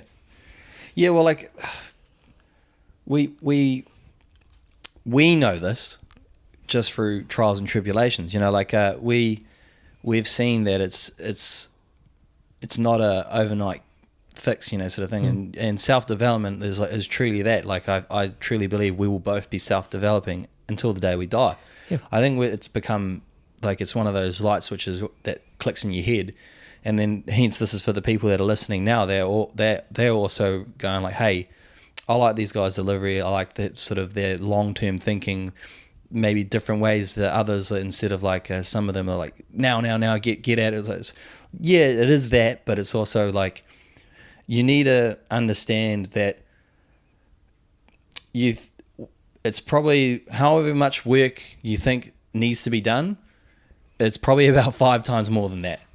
But you still will get there. Like, if you never give up and you constantly work on yourself, work at your goals and stuff like that, you'll eventually get to that, you know, to the end of that road, or where you want to be. Or maybe you'll keep developing more goals, and then, you know, just, it's forever self-improvement, right? Like, well, that's like what you said, right? Like, it's we're always going to be kind of on that journey, and it's, if we think back to how we were even when we were younger, well, all of that is a part of self-development. Yeah. You know, we are developing at that point, whether we realize it or not. And so then purely by the time that we're actually then reflecting upon that, it's like, well, shit, a lot's changed since then. Yeah. And you could project that into 40 years into the future, and you'd be like, well, shit, like, I couldn't even know what I'm going to still be progressing on, or what I would have progressed on in 40 years' time. And it's like, well, no, okay, well, I just have to kind of continue to push the mold of where I'm at now, and that will eventually eventuate into something. Yeah. Well, I've actually got on here, I was like, oh, you've dabbled in a bit of sport. What is sport to you? But, like, we've obviously talked about that. Seems to be quite a huge catalyst for us, like, growing up. And, like, we'll say it again, like, for those out there, you know, like, if maybe you're starting off in your journey in self-development, maybe you have a little one or something like that. Some people look at sport in a bad way because of the competitiveness and stuff like that, and sometimes society is painting it that way. But life is tough, like, and I think you can always learn a lot from sport, and it teaches you a lot of things, you know, like, it teaches you self-development, like what we're truly trying to achieve, you know. That yeah, so, like, even look into that if you guys got little ones, and it's just something to have in your head, like, even, and also there's sports you can play at old ages. Actually, the sport that I used to play is got the oldest people playing still. They've got veterans playing over 80s, you know, like, in table tennis. So you can always pick up a sport, and it can be a step for you, like, whatever sport you like the look of. It doesn't have to be a strenuous sport or anything like that. It's something that, yeah. You know, even just fitness. Yeah, fitness, fitness itself. You just get into some fitness, and it's one, it's the discipline of turning up. There's the first battle. And then the second one is, like, pushing yourself a little bit harder than what you did yesterday to see an improvement. And I think the general confidence and development that you'll see in yourself from doing that day in, day out is almost second to none. Yeah. I should actually change it. So, yeah, sport and fitness is definitely, like, what we should always be looking into. Like, yeah, the good way to look at it is sport and fitness is like, but sport is a way of doing fitness without even noticing you're doing fitness. Yeah, is a little it's a hack out there for the guys that hate doing going to the gym, basic fitness. Like, they're not in love with that process yet. Yep. Start off with a small sport or something like that there. Yeah. And at that point, like, probably the thing to look at is, if, you know, a lot of the times we'll use those hard measures or those big measures, and so you're looking at, well, if you're doing sport or something, it'll be fitness, or, you know, obviously if you're doing fitness or strength, it'll be strength or fitness as your metric. If you're doing sport, like, try and use technique or ability as one, and so you're testing the skill, and you're trying to improve upon this skill. Yeah, you know, it's like, yes, you are going to develop fitness from participating in sport, but, you know, you're really becoming better at that sport. Yeah. And so if you're becoming better at that sport, well, what are the skills involved in that sport that you can kind of try to improve upon? And I think that's probably more important than, using sport necessarily as a means to get fit, because there's better ways to get fit. Yeah. And if you just looked at sport as a means to get fit, there'll be a block at some point. There'll be a hurdle that you just don't want to cross. Yeah. Whereas if you can see yourself improving in a skill and you're like, oh, well, I'm getting better here and I'm getting better here and this is improving. We talk about football, and if it's your passing or your long passing or your shooting or your defending, like if it's any of those skills that can be tested, I think you'll be more in it for the long haul. Yep. And then if it is, like I said, if it's more fitness orientated and that's the goal, get into your fitness. Or if it's strength, get into your strength. And then you can use that as a good measure.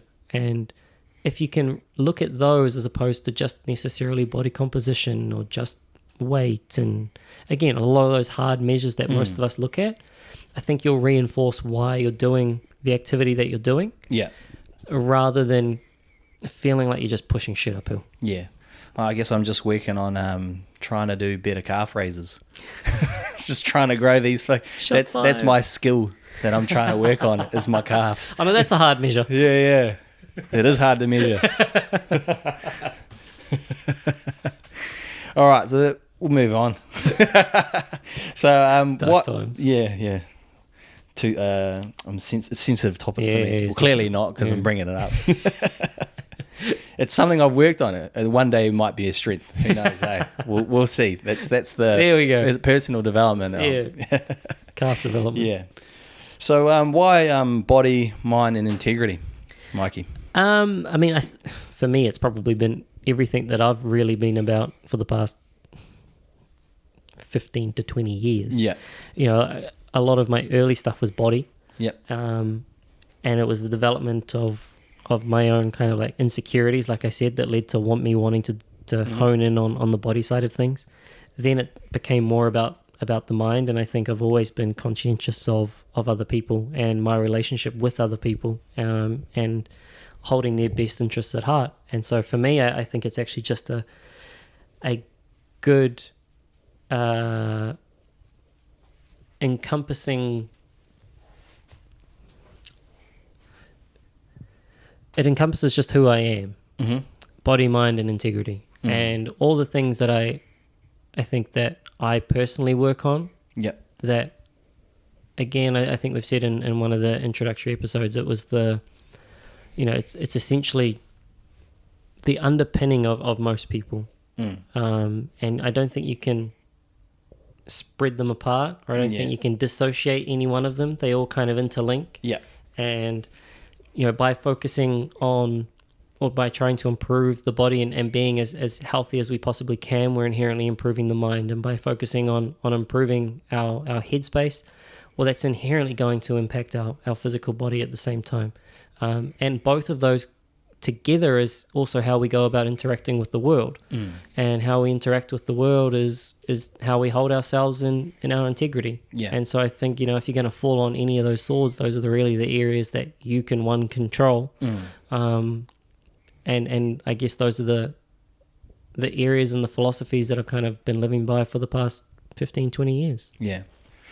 Yeah, and we're trying to sort of, I guess, help others, right? Like it's we sort of see, I guess, a hole in certain parts of society, and we feel like all of those three things, once focused on, can definitely put you on the right path. It's not, there's a lot of things you need to work on and stuff like that, but I think that like you said before, it's just those integral parts that come together to have self-confidence, self-worth, like happiness and stuff like that. We're really just sort of trying to help others as much as we can, and we see that there's a yearning for people that need some help, and that olive branch put out for them. Yeah, and they seem to be underlying factors. Like if most people, if they take care of their physical health and their body, they're going to put themselves into a better position. If they double down on a lot of the areas that they need to improve on mentally, or the things that aren't really serving them well in their relationships with other people, then inherently the world will be a better place for it. Yeah. We've touched on stoicism earlier on before. What's stoicism to you? And like we've obviously both been going down the journey. I think you might be down that path a little bit more than me. I'm definitely trying to get into that there. But what's that journey been like for you so far? Yes. And it's almost like plays into quite a lot of what we're trying to quote unquote push, I guess, out there. Yeah, so like I can't even remember when I stumbled upon Stoic philosophy. I think it was something. It potentially was one of Ryan Holiday's books that I kind of picked up and at this point listened to. Yeah. And essentially it kind of resonated with me once this stemmed from a lot of the religious matter, and then that kind of got into ancient Greece, and the ancient Greeks, obviously that's where Stoicism originated from. And through understanding that side of things, it was one of the ones that resonated with me more so. One, because it's a very solitude kind of journey or philosophy, and kind of on it for yourself. And like I said before, I'm obsessive. I become about that. Like if I could live in there of the hermit crab mode forever, like I probably would. Yeah. But for me, it resonated, and it resonated. One, because one of the main tenets is focus on what you can control, not what you can't control. Yeah.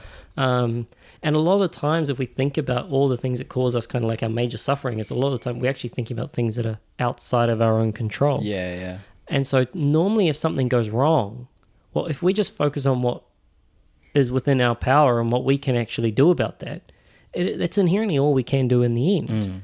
And so for me, it was just why I resonated with it was because I think that was more of my personality trait. Yeah. But then from that, it allowed me to kind of like, I guess, reflect upon the ways or the areas of my life that I'm not very stoical and look to improve upon those areas. And by being more balanced and considerate, by focusing on the things that are in the control rather than outside of your control, by refining and focusing on certain values, being moderate.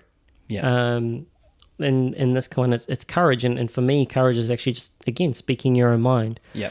A lot of the core tenets that I wasn't paying attention to, like a lot of the virtues that are in Stoicism that I wasn't paying attention to, like I said, were the main causes of my own pain. Yeah. Like if I was to be anxious or upset about anything, it was normally one of those virtues. Yeah.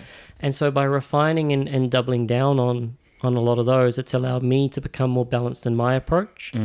And a big one actually for me was actually that, again, I think this stemmed from when I was younger and just being smaller. Yeah. I was just angry. Yeah. Like I would take every little piece of criticism as something negative towards me personally. And it's like I took it to heart. Yeah. And I wasn't able to take a lot of the criticism on board and just be like, okay, I hear you. Or where are you coming from? You know, is this valid or is this not valid? I just always took it as a threat. Yeah.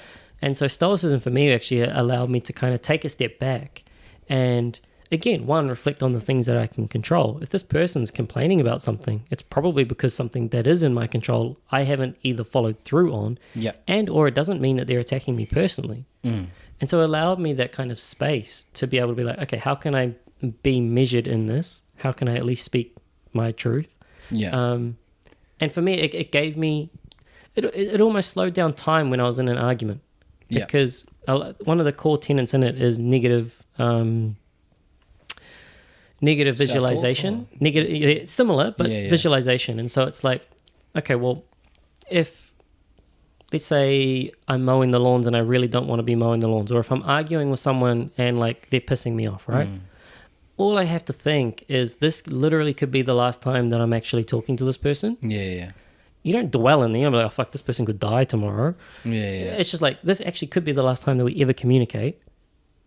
I don't want this to be a bad situation. Yeah. You know, so just by quickly reframing. Try to make every situation as best as you can instead of creating chaos. And you want to. And by doing that they call it ataraxia, but it's tranquility of mind. It's like by doing that, by acknowledging the times that you're kind of feeling upset, you're actually creating your own inner tranquility. And a good way to do that is to like catch the negativity, throw it to the worst possible degree, and think, how could this be 10 times worse? And by it being 10 times worse, where you're like, well, fuck, I'm not there. Yeah. You know, like, thank God we're not there. Thank God this is not the last time, or potentially could be. And so if it is, well, I may as well make it the best. Yeah, it's so funny that you bring that up. Like we me and you talk about stoicism and like stoic tenets and stuff like that. It's so funny, like how I like have been living these things out, and I don't even know. And like if I knew that I was doing that, I'd probably try harder on the certain things. Like I was telling you the other day how like Judith was just like, oh, got 7 booking inquiries today, and then I was just like, well, change that. Yeah. Change that, you know, like, and that's my natural go-to. I've been like doing these sort of things, and like even just the negative self-talk or something like that.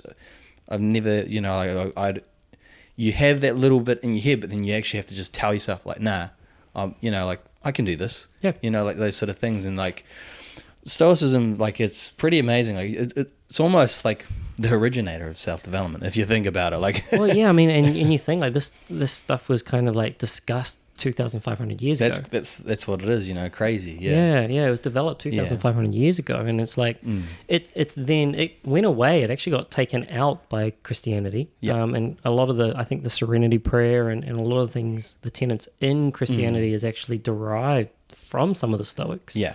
But it predates that. Yeah. And it's still true, and even like more the Buddhist so. dynasties back in the days. Definitely. As well. Yeah, like it's a lot of those core tenets are probably more true now than what they ever have been. Yeah. In recent times anyway, and that's because we're kind of, you know, there's so much kind of chaos and chaoticness around us that, well, we actually do need to kind of come back to these core tenets and these kind of grounding and centerings to be able to be level-headed about this. Well, I think that's why we're naturally floating towards it now. Like 100%. Me and you, right? Like we're on the self-development journey, and that's why we are gravitating towards it. Like it's stuff that resonates with us, and it's also, you know, some hard truths as well. Like for me, like my abrupt anger.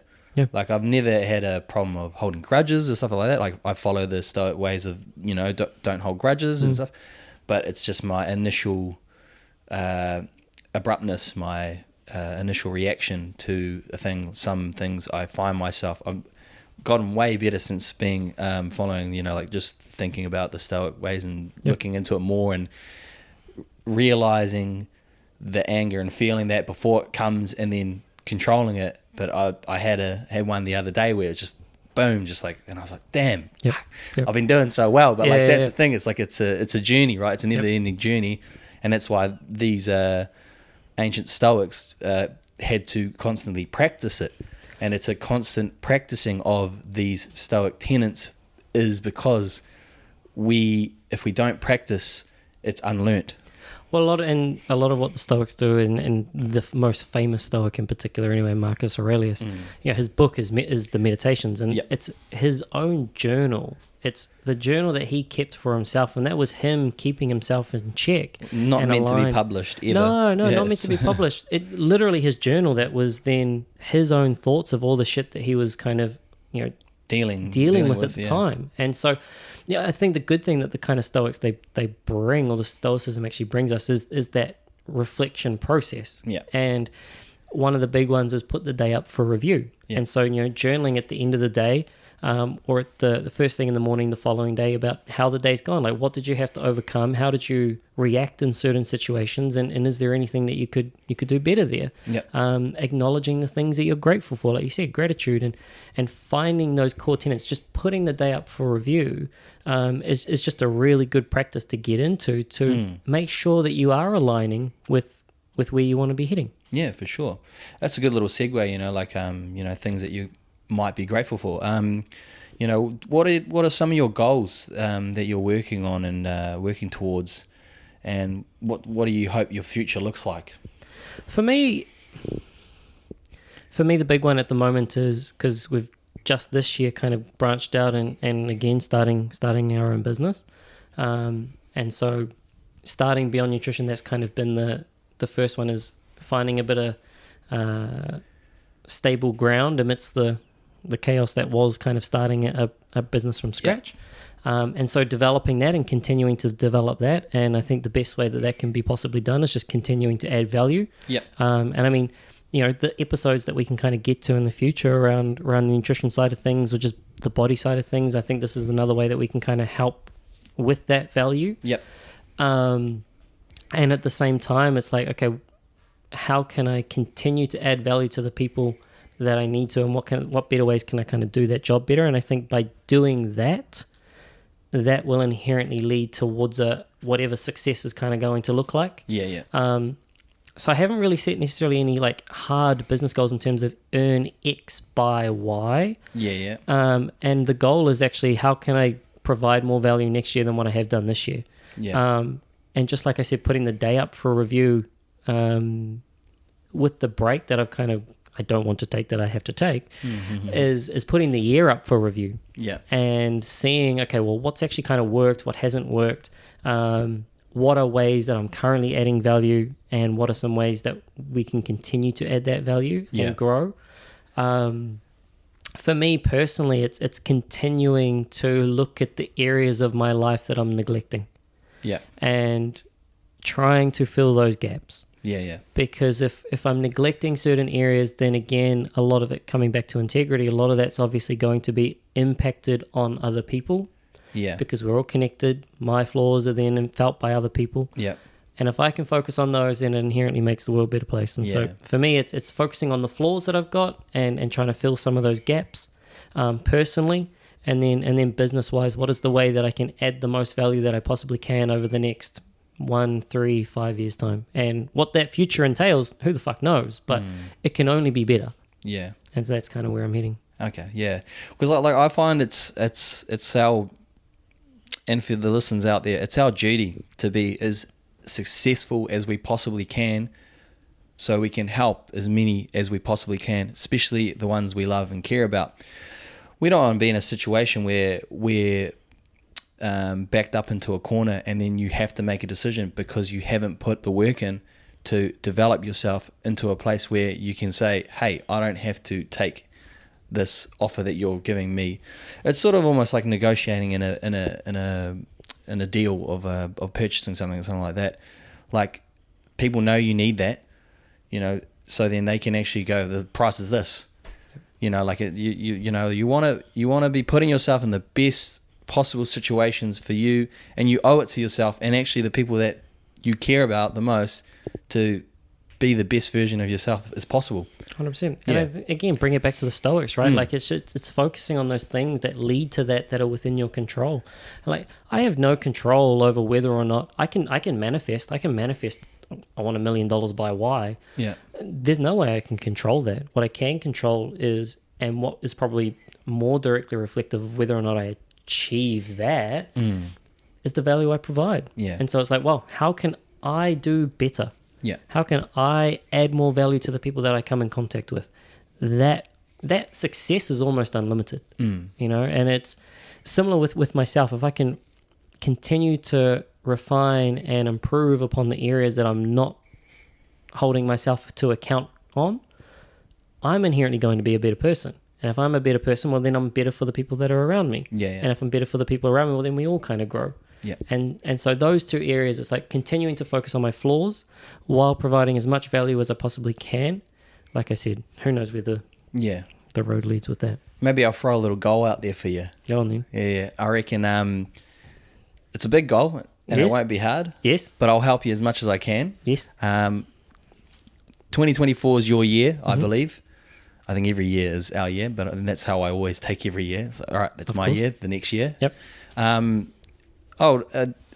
Try to maybe look into buying your first property, I reckon. There we go. That'll be a good goal for you, and I reckon, and maybe the listeners will be on my case. Not on your case, following through, like keep me accountable. Well, like it's hard, but like the way that I treat my goal setting is I set it quite hard, and then when you're sitting there amongst yourself and you go, well, what are the things that I know I need to be doing, like that I am actively not doing right now?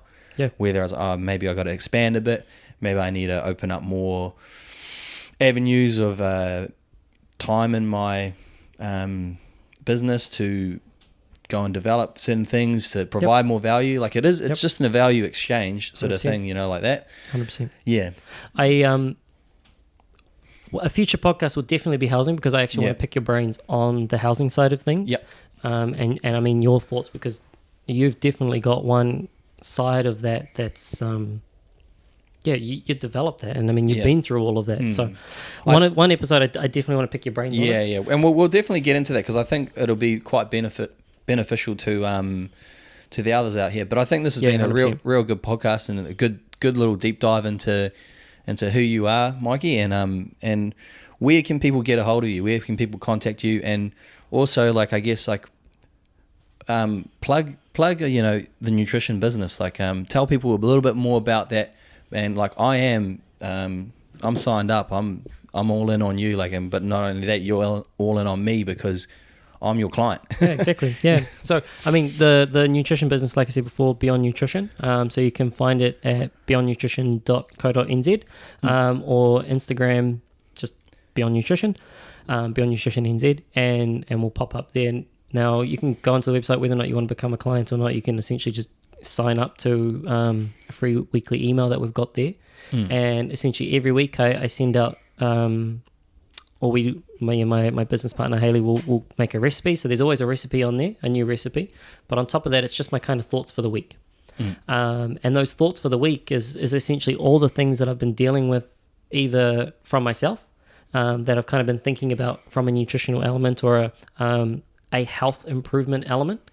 And at the same time, it's the challenges that certain clients have been facing. Yep. And my thoughts. So a lot of them end up being kind of like questions that have been faced or put towards me that I've had to think about and that I've thought about more deeply. So, I mean, if you're struggling with nutrition or just wanting to improve your health in general, then by all means sign up to that. Yeah, absolutely. Sign up, guys. There's some good content on there. Like, it'll pay dividends for you. And the email actually is typically they'll come out a week before any of the content on Instagram. So all the content on Instagram is kind of a snippet of what's on the email from the week before. Yeah.